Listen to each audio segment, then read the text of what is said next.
की तह तक जब पहुंचेंगे ना, मैं सफा मरवा कर रहा था, हज था, मेरा पहला हज था, 2-3 हज किए हैं मैंने। तो मैं सफा मरवा कर रहा था, तो एक दुर्वेश मेरे साथ थे। मैंने उनसे पूछा, एक मुकद्दस अमल है, हालत इहराम में है, हज में है, औलाद के लिए क्या किया जाए? तो मुझसे कहने लगे, जितनी कोशिश उससे 100 गुना दुआ, बहुत ज्यादा कोशिश की जाए, उनके अखलाक, उनके मिजाज, उनके दिन रात पे नजर रखी जाए, कि उससे 100 गुना दुआ की जाए, और उससे 100 गुना दुआ कि अल्लाह, बस मैंने अपनी मेहनत कर दी, मैं भी मखलूक, मेरी तरफ देख रहे नहीं देख रहे, बारिश हो रही है, ख्याल करना नूर की, रहमत की, बरकत की, कहीं बर्तन अगर उल्टा हुआ तो बारिश का कतरा नहीं जाएगा। या अल्लाह, मैं भी मखलूक, मेरी औलाद भी मखलूक, पे उस पे मेहनत की, वो भी मखलूक, तू खालिक है, तू चाहेगा तो इनके अखलाक, इनका रिस्क, इनकी इज्जत, इनकी तवंगरी, इनके लिए बरकत और रहमत के फैसले हों। जितनी मेहनत करें उससे कितने गुना?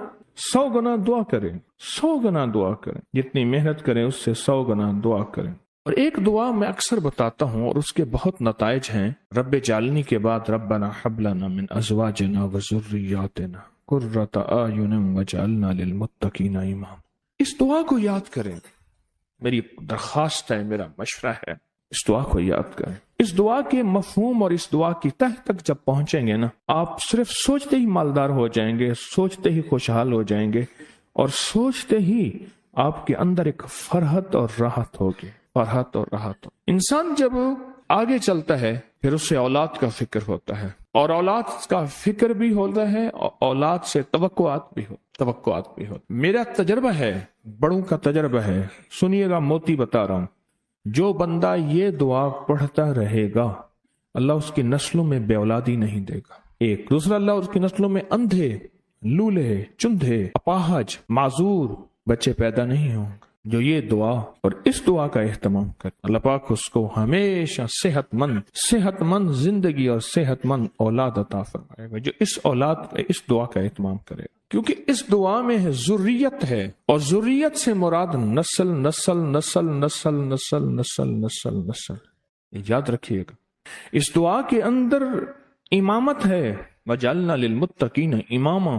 और इमाम कहते हैं बॉस को, चीफ को, बड़े को, हेड को, पूरे मुल्क के बड़े को, पूरे कबीले के बड़े को, सरदार को, आला से आला ओहदेदार को, आला से आला साहिब मकाम को।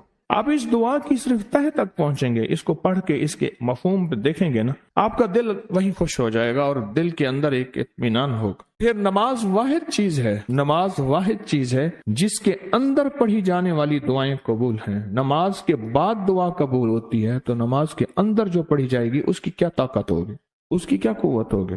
जो नमाज के अंदर पढ़ी जा रही है उसका मकाम क्या होगा, जो नमाज के अंदर पढ़ी जा रही है, नमाज के अंदर पढ़ी जा रही। फिर इस दुआ के अंदर बेऔलादी का इलाज है। जिनकी औलाद नहीं है, अगर वो मुस्तकिल पढ़ते रहें तो औलाद देगा तो अल्लाह फिर उन्हें इमाम बनाएगा। औलाद देगा तो आंखों की ठंडक बनेगी। क्या ख्याल है? औलाद होगी तो ज़ुर्रियत यानी नस्लें आगे बढ़ेंगी। कुछ दुआएं ऐसी होती हैं, कुछ अमल ऐसे होते हैं जिनकी गहराइयों और जिनकी बहुत ज्यादा गहराइयां हमें और हमारी नस्लों को मालामाल करती हैं, हमें और हमारी नस्लों को मुतमईन करती हैं, हमें और हमारी नस्लों को बहुत उरूज तक ले जाती हैं। हमें बाज़ औक़ात एहसास नहीं होता। छोटी सी दुआ होती है और वो कबूलियत की घड़ी होती है और वो फैसले करवा देती है। छोटा सा अमल होता है, कबूलियत की घड़ी है, फैसले करवा देता है। इस वीडियो को लाइक और शेयर करें, YouTube चैनल को सब्सक्राइब करें और रोजाना ज्यादा से ज्यादा सब्सक्राइब करवाएं। आप दूसरों के लिए सदका जारिया बनेंगे, अल्लाह पहले आपके दुख टालेगा।